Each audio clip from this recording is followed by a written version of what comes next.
Kira-kira Pak BW percaya nggak dengan Pak Nawawi yang sekarang menjadi ketua, apakah dia akan bekerja benar-benar? Kenapa saya katakan begitu? Kita lihat dari selama ini Pak Nawawi diam aja loh. Kalau saya gini, Mas.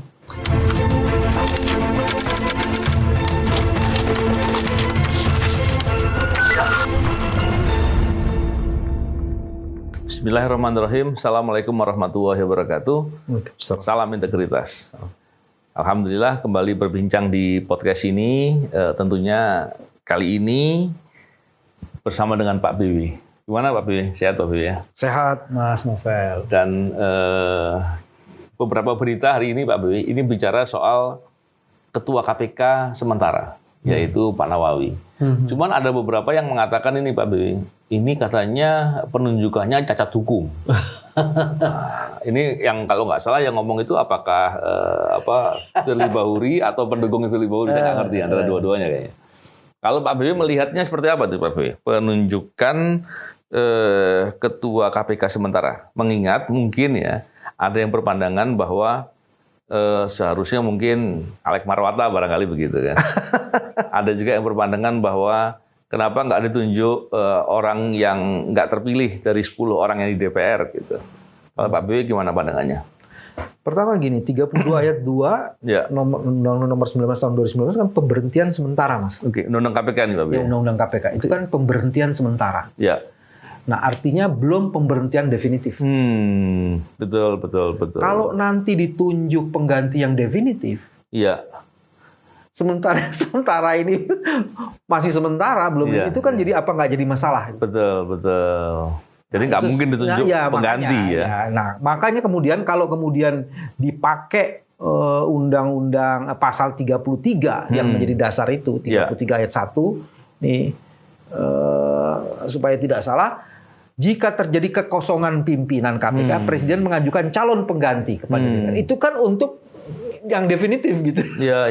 Ya Jadi kan? pemberhentian sementara itu seperti gini lah kurang lebihnya. Dinonaktifkan, kewenangangannya di hold gitu kurang lebih. Ya kemudian di hold atau dicabut gitu kan untuk sementara. Ya, sementara.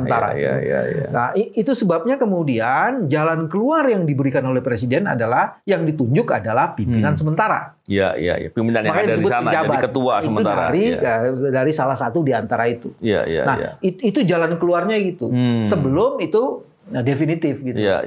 Ini yang menurut saya harus diperhatikan baik-baik. Terus yang kedua ada kebutuhan ini Mas, kebutuhan kepentingan yang mendesak. Program pemberantasan korupsi tidak boleh berhenti. Oh iya, betul. Proses untuk definitif perlu waktu. Iya. Pemberhentian sementara untuk jadi definitif juga perlu waktu. Iya. Ini adalah jalan keluar gitu. Iya.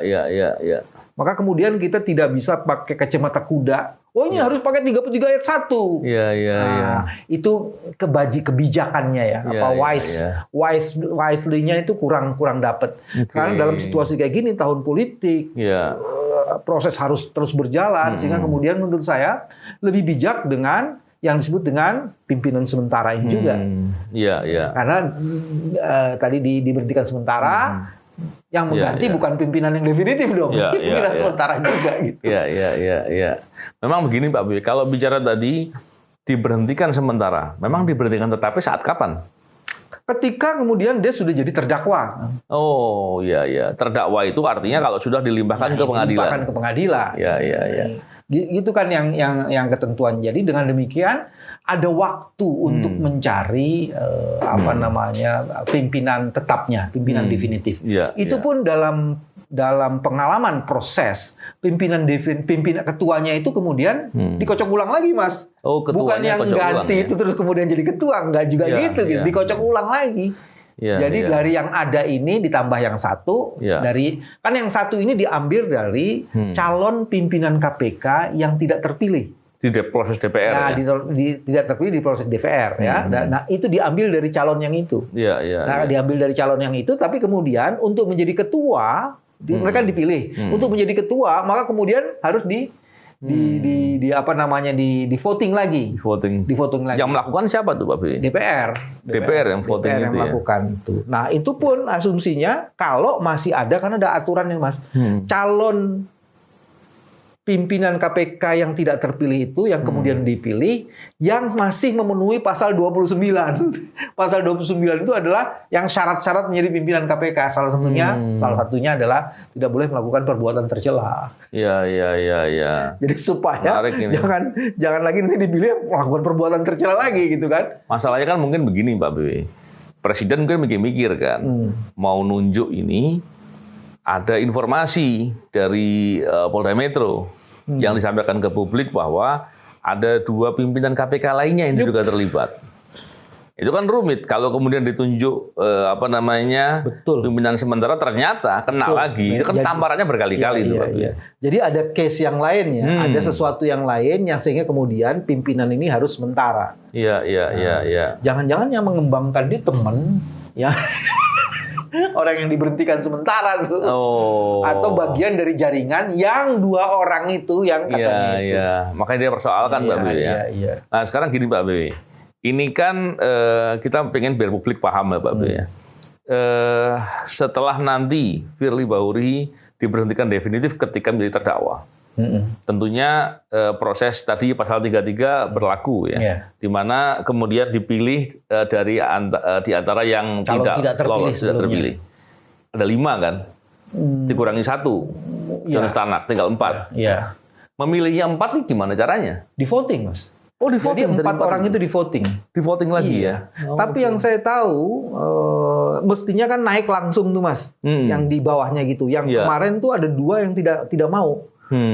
Jadi 2 orang yang mengundurkan diri. Nah, terus udah gitu lah. Jadi dipilihlah kemudian yang ada ini. Mestinya itu ada 2 sih. Bisa dia naik langsung atau bisa dia dipilih. Kalau ketentuannya kalau nggak salah dipilih ya. Dipilih dari calon yang tidak terpilih. Seperti itu. Nah, pertanyaannya sekarang kalau calon tidak terpilih itu tak tidak memenuhi pasal 29 gitu. Kan harus dicek lagi, Mas. Nah, itu gimana itu? Nah, pada saat itulah aturan tidak memberikan ruang yang cukup, maka kemudian mungkin diskresi presiden akan jalan. Ya, sekarang gini Pak BW, kalau kita lihat proses pemilihan itu terjadi kan 2019. Tentunya waktu pemilihan itu untuk tahun sampai 2023. Betul, itu juga satu kompleksitas yang lain tuh. Ketika kita melihat dari konteks itu Pak BW, tentunya ini sudah selesai nih. Apakah itu masih digunakan? Betul. Apa tidak? Itu menjadi problem tuh. Iya. Dari sisi normatif, maka kemudian calon tidak terpilih itu adalah calon tidak terpilih untuk pimpinan KPK 2019-2023. Bunyinya begitu dalam rekrutmennya. Itu kalau begitu terkunci lagi tuh. Iya. Makanya di situ kemudian ada ruang yang terbukanya adalah kita selama ini bilang sama Presiden, apakah ini cukup pantas? Pimpinan yang sekarang ini harus sampai 1 tahun lagi kalau situasinya kayak gini. Apalagi kalau nanti muncul 3 seperti itu. 2 lagi seperti jadi ada 3. Apakah tidak sebaiknya diganti semuanya? Jadi ada opsi itu sih sebenarnya. Menarik Pak B. Sekarang gini, seandainya Pak B, Pak Presiden untuk kepentingan pemberantasan korupsi yang baik di Indonesia dan untuk menyelamatkan KPK akan diganti semuanya. Kira-kira caranya gimana? Dan apa ya? Agar tidak melanggar hukum atau tidak disalahkan oleh publik. Gimana Pak B? Kalau pimpinan KPK itu kan pemilihannya sudah ada tata caranya, Mas. Iya. Harus ada panitia seleksi, harus ada gini kayak gitu loh. Jadi harus ada proses yang seperti itu. Yang paling aman itu sebenarnya proses itu. Tapi itu perlu waktu. Dan kemudian perlu di speed up prosesnya itu. Jadi harus ada di speed up. Nah, dalam konteks itu juga belajar dari pengalaman sebelumnya, panitia seleksi menjadi penting. Kemarin panitia seleksinya menurut saya gagal. Dia gagal memenuhi kewajibannya. Dan itu sebabnya sudah saatnya panitia seleksi itu juga melibatkan public prominent person dari publik yang dipilih sendiri oleh publik untuk dicalonkan. Jangan kemudian kayak kemarin itu semuanya jadi calon jadi presiden terus jadi masalah. Terus udah gitu ini kan tahun politik. Nah, dalam tahun politik ini maka juga kemudian ada soal tuh Mas. Anggota-anggota dewan kan lagi konsentrasinya khusus pada situ. Nah, misalnya kayak gitu. Nah, bisa nggak? Harusnya sih walaupun lagi sibuk sesibuk apapun, dia tetap punya kewajiban hukum. Iya, iya. Tapi lagi-lagi sekarang misalnya, mungkinkah prosesnya bisa dibikin lebih transparan? Artinya ada watchdog yang memang ditempel secara khusus untuk memastikan proses ini jauh lebih akuntabel. Karena dalam tahun politik, selain memang konsentrasi mereka terbatas, tapi juga jangan sampai ada potensi penyalahgunaan di tahun politik ini. Iya, gua angkat, cuman lu nggak boleh ya ngurusin apa yang gua sedang lakukan. Misalnya kayak gitu. Nah ini untuk mengatasi itu, kayaknya sih perlu ada kebijakan untuk menempel itu. Iya. Pak BW, kalau kita lihat kan Pak Nawawi yang sekarang terpilih sebagai pejabat ketua, yang sebelumnya dia juga pimpinan KPK kan? KPK.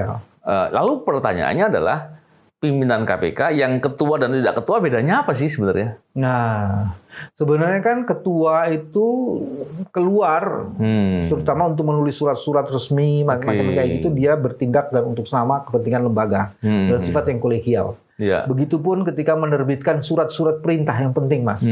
Ya kan? Nah, sepengetahuan saya dulu, ketua yang membuat surat perintah penyitaan, surat perintah penyidikan itu tanda tangannya Pak Ketua, tapi sudah putusan kolegial. Jadi fungsi ketua represents anggota lainnya atau komisioner lainnya untuk mewakili lembaga dalam hal-hal tertentu kayak penyidikan, tanda tangan kerjasama, macam-macam kayak begitu. Tapi bisa saja kemudian didiskusikan dan ditunjuk, yang untuk urusan ini sebaiknya pimpinannya ini. Bisa itu berdasarkan kesepakatan ke dalam. Iya.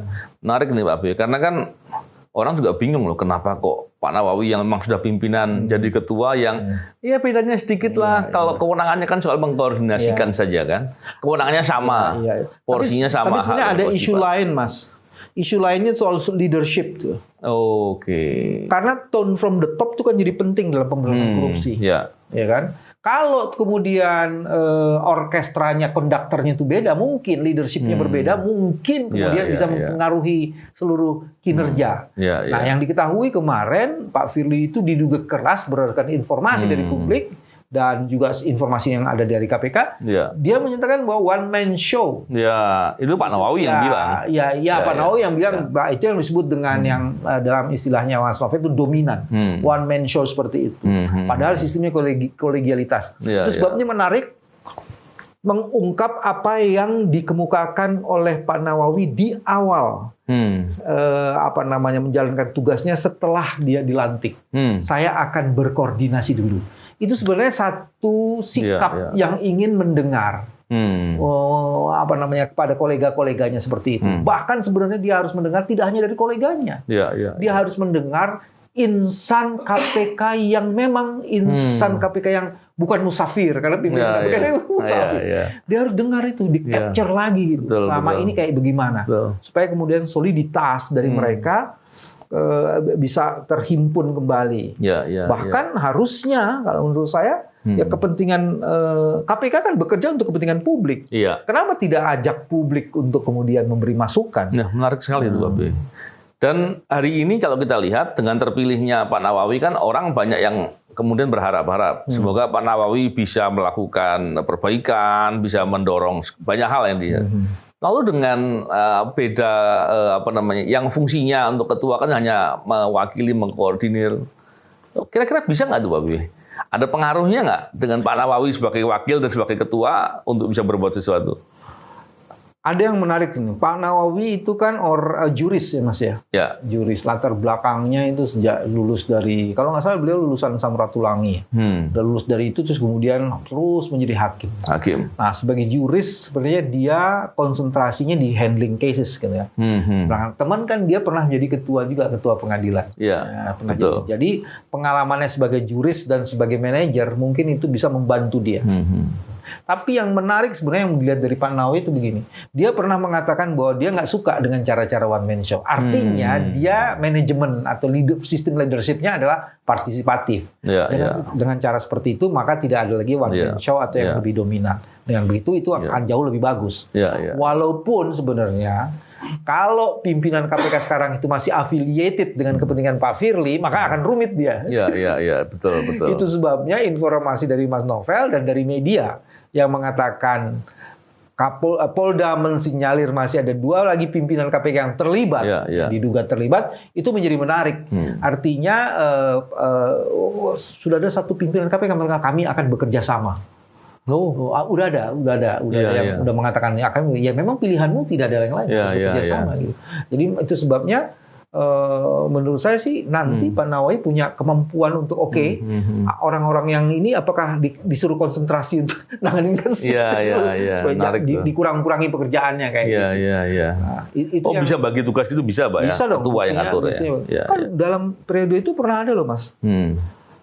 Pimpinan KPK yang kemudian oleh pengawas internal dapat informasi dulu ada dewan etik itu tidak diskors dulu untuk menangani perkara. Iya, diskors untuk melakukan pekerjaan ini. Jadi dia punya pekerjaan yang tidak berkaitan langsung dengan tindak pidana gitu, dengan perkara yang Direktorat Penindakan itu.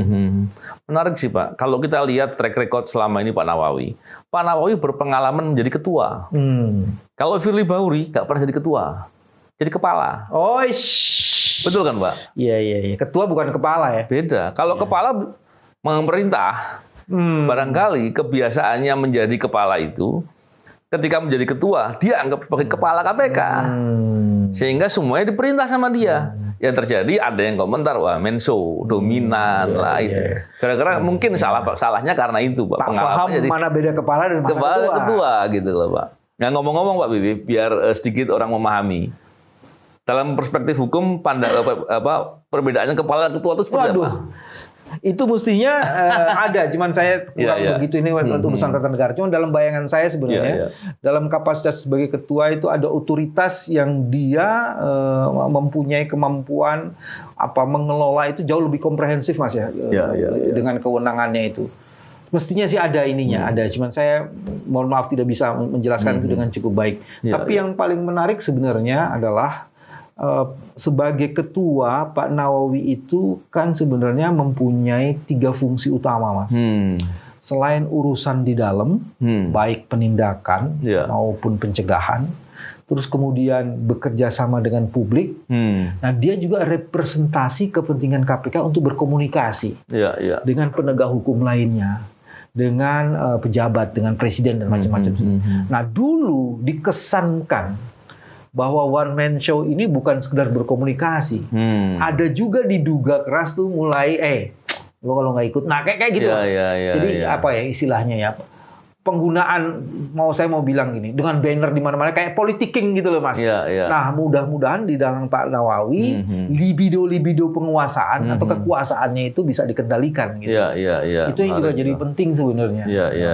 Pak Nawawi. Menarik kan gini Pak, kalau kita lihat tadi ada beberapa hal yang menjadi PR penting buat Pak Nawawi. Kita pernah bicara di podcast ini tentang adanya dugaan tindak pidana korupsi di rutan KPK. Itu belum dilaporkan. Betul. Yang kedua ada dugaan tindak pidana korupsi sebagaimana keterangan dari Robin. Ya, mengatakan ada pihak-pihak lain yang terlibat. Dan itu belum diusut. Betul. Kita tentunya belum lupa terkait dengan kebocoran dokumen dari Kementerian SDM yang itu terkait dengan perkara dan diduga terkait dengan Firly. Kita juga mendapatkan informasi soal bahwa ada beberapa orang yang meyakini Firly Bahuri berbuat korupsi itu banyak. Jadi kalau melihat dari posisi itu ditambah dengan adanya kewajiban dalam undang-undang bahwa pegawai negeri yang bekerja mengetahui ada dugaan kejahatan atau tindak pidana wajib melapor. Kira-kira apa yang bisa dilakukan Pak Nawawi Pak? Ada 3 Pak Mas Novel. 1, untuk mendapatkan trust publik maka dia harus melakukan konsolidasi di dalam. Konsolidasi di dalam itu dilakukan salah satunya dengan pembersihan. Mana itu borok-borok yang busuk-busuk itu diungkap. Dengan keinginan. Tapi diungkap apa nggak bikin malu Pak? Enggak, dengan keinginan seperti itu kan ini mau membangun trust publik Mas. Betul. Trust publik salah satunya lo beresin dulu dong yang di dalam. Kalau lo nggak beres di dalam bagaimana mau dipercaya gitu kan. Jadi salah satu strateginya adalah membangun trust publik dengan cara membersihkan yang di dalam. Sehingga kemudian publik melihat, wah udah serius nih, udah mulai bersih-bersih nih. Sebab kalau tidak, menurut saya nggak akan ada Terus yang kedua, membangun trust publik juga sebenarnya memberikan satu metode untuk memberikan energi. Karena pemberantasan korupsi kalau tidak mendapatkan trust publik dan energi partisipasi publik itu nggak bisa tuh Mas. Jadi bagi saya trust publik itu adalah pintu masuk yang akan membangun energi partisipatif dari publik. Kalau sudah energi partisipatif itu ada, Mas, maka kemudian KPK akan mendapatkan dukungan dari publik. Ya, dengan kayak begitu, maka kemudian energi dia akan berlipat ganda itu. Nah, itu yang menurut saya yang kedua. Terus yang ketiga, lagi-lagi, Mas, memberikan perhatian pada prioritas-prioritas kasus yang memang menurut publik itu seharusnya ditangani. Jadi dengan begitu dia akan benar-benar menjaga kepercayaan publik dan juga meminimalisasi potensi dampak korupsi dari supaya publik tidak terkena dampak yang terlalu kuat. Iya, menarik sekali itu. Pak BW, kira-kira Pak BW percaya nggak dengan Pak Nawawi yang sekarang menjadi ketua, apakah dia akan bekerja benar-benar? Kenapa saya katakan begitu? Kita lihat dari selama ini Pak Nawawi diam aja loh. Pak Nawawi belum pernah saya dengar melaporkan koleganya atau di internal KPK yang diduga terkait dengan perkara. Pak Nawawi termasuk diam ketika ada masalah rutan KPK yang belum dilaporkan sebagai kejahatan. Artinya bukan tidak bersikap kan. Ditambah lagi. Kenapa saya tanya begini ke Pak BW? Karena tadi Pak BW bilang bahwa ada peluang untuk kemudian diganti pimpinan karena masa perbedaan setahun ini dan seterusnya itu kan menjadi peluang tuh. Presiden bisa aja menunjuk 5 pimpinan diganti semua karena ada dugaan masalah. Kalau pilih-pilihan itu mana yang lebih dipilih kira-kira Pak? Kalau saya gini Mas, begitu Pak Nawawi mungkin menjaga izah untuk tidak terlibat terlalu jauh. Tapi sikap diamnya itu menunjukkan bahwa dia tidak struggling untuk mempertahankan kehormatan dan marwah KPK. Tapi ada yang bilang begini loh, Pak B. Diam itu bagian dari setuju. Gimana, Pak B? Diam itu emas. Jadi artinya posisi diam itu tak bisa lagi dipertahankan ketika dia menjadi pimpinan. Ketua. Pimpinannya maksudnya ketua. Itu harus diubah pola pendekatan itu. Itu yang bagian yang pertama. Bagian yang kedua, kalau dia diam dan tidak melakukan pembersihan dan macam-macam yang tadi saya bilang itu, bagaimana kemudian trust publik akan terjadi? Nah, ada yang menarik, Mas. Di dalam hari pertama kerja dia mengatakan saya akan tetap berkomunikasi dengan media. Jadi itu artinya dia membuka diri dan media itu menjadi penting. Jadi bagi saya udah nggak bisa lagi diam. Kalau harus berkomunikasi dengan media, dia harus ngomong. Kalau mau mendapatkan trust publik, jadi harus bersih-bersih. Kalau mau dipercaya itu dia harus menunjukkan kinerjanya dengan baik. Nah itu sebabnya diam dalam konteks KPK ini bukanlah emas. Jadi memang Pak BW, kalau kita lihat kalau mengganti pimpinan 5-5-nya, dia biasanya perlu waktu untuk penyesuaian diri kan, Pak B. Kalau kelebihannya Pak Nawawi kan dia sudah memahami udah 4 tahun, nyaris hampir 4 tahun lah Pak ya, berdinas di KPK, bertugas di KPK sebagai pimpinan. Di tengah segala permasalahan yang sekarang ini ada, tentunya masalah selain dari kondisi Pak Nawawi sendiri, yang kalau menurut saya Pak selama ini yang nggak berbicara ya terkait dengan masalah di internal KPK. Masalah yang terberat adalah koleganya Pak B. Koleganya yang sekarang ini setuju. Kalau kita hitung dari 3 ini Pak B, kan teman Pak Nawawi kan tinggal 1 kan sudah nggak ada nih Pak B, ya kan? 2 bermasalah.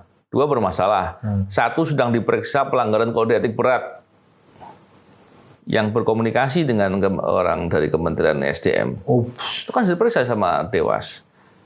Nah, problemnya gimana nih Pak B? Kira-kira mau bagaimana? Soal voting jangan-jangan kalah. Sebagai ketua, voting kalah. Artinya boleh ngatur ini itu yang Pak B katakan tadi, berencana tapi nggak disetujui. Mau bilang apa Pak B? Sebenarnya kan case ini akan menjadi sensitif ketika menangani kasus penindakan.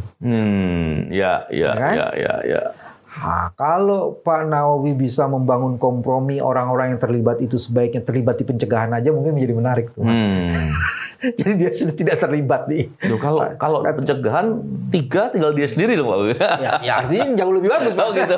Ya. Jauh lebih bagus kan gitu kan. Ya. Satu sebenarnya itu. Terus yang kedua yang juga penting, saya teringat Mas Novel, kecepatan teman-teman di Polda untuk memastikan apakah orang-orang itu pantas untuk ditetapkan sebagai tersangka yang dua lagi itu menjadi penting. Betul. Nyelamatin KPK nih. Kalau sudah seperti itu, Mas, dan itu arahnya oke, artinya sebaiknya kemudian pertanyaannya daripada yang masih ada lebih bagus kita memilih yang baru gitu. Iya, betul. Walaupun itu ada resiko juga, Mas, karena tahun politik ini kan semua orang kemudian berjaga-jaga macam-macam kayak gitu.